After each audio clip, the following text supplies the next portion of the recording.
যারা যে কাজটি করে তারা ওই কাজটি তার ভালো লাগে। জাপানে একটা বই আছে কাইজান, লারা হার্ভে বইটা লিখেছেন। জাপানিরা কেন সফল সেখানে একটা গুণের কথা বলছে, ikigai, do what you can do the best, করো যেটি তুমি ভালো জানো। হার্ভার্ড এজেন্সি একটা গবেষণা হয়েছে, প্রায় 1500 জন নিয়ে তারা একটা গবেষণা করেছে।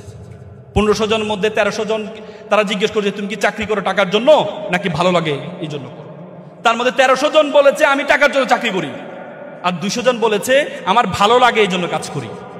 পরে দেখা গেছে 20 বছর পর সফলতার হার দেখেছে, তারা দেখেছে সবচেয়ে বেশি সফল হয়েছে যারা বলেছে আমি প্যাশনেট হয়ে কাজ করি, আমার ভালো লাগে এই জন্য কাজ করি, তাদের সফলতা পায় তাদের চেয়ে পায় 20 গুণ বেশি।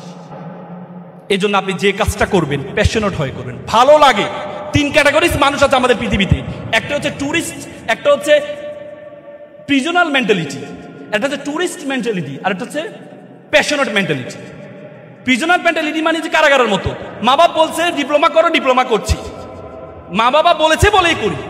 আর আরেকটা হচ্ছে ট্যুরিস্ট মেন্টালিটি, করছি ভালো লাগলে থাকবো, নাহলে অন্যদিকে চলে যাবো।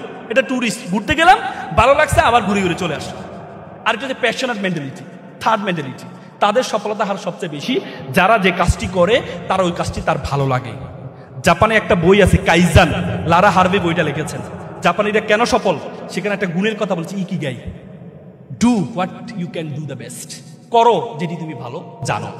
এজন্য আপনি যেটি ভালো জানবেন, যেটি আপনি ভালো জানবেন সেটি যদি আপনার সার্টিফিকেটের এগেনস্টেও যায়, সে কাজটি আপনি করেন, দেখবেন আপনার সফলতা কেউ ঠেকাইতে পারবে না। এপিজে আব্দুল কালাম চমৎকার একটা কথা বলেছেন, প্রজাপতির পিছনে ঘুরিও না, ফুলের চাষ করো, প্রজাপতি তোমার পিছনে ঘুরবে। সকলে ভালো থাকবেন, সুস্থ থাকবেন। আসসালামু আলাইকুম।